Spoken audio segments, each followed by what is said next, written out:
Hello, and this is my infographic about global drylands and how they are in danger of deforestation, desertification, and degradation due to climate change and human disturbance and interactions.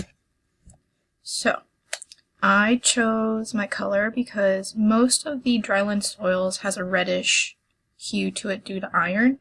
So I wanted to remind people that this is the color of the soil we're talking about, and hence my color palette choice. And then I used the blue here because it is very contrasting with the orangish reddish color, and it really stands out. And blue is a happier color, in my mind, calmer color than orange. So the blue is positive, and the orange down in the bottom corner here is not.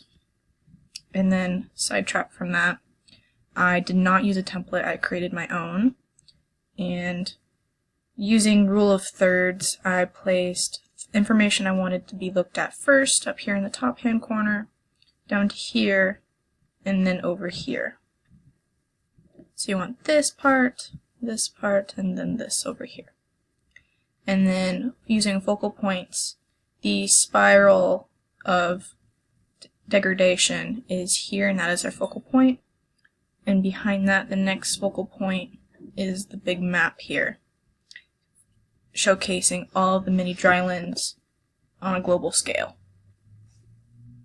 And then I have all these down here clustered together for association. These are all found on our global drylands, crops, livestock, a lot of carbon storage, and then drylands are home to over 2 billion people worldwide. And then these over here, also associated together, are things that we're losing as drylands are being degraded.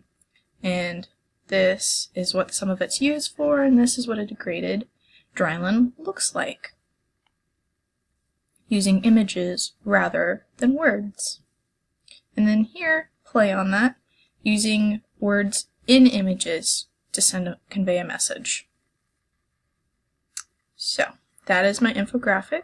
Hope it was very informative on drylands and portrayed the message I was trying to portray and tell the story I was trying to tell.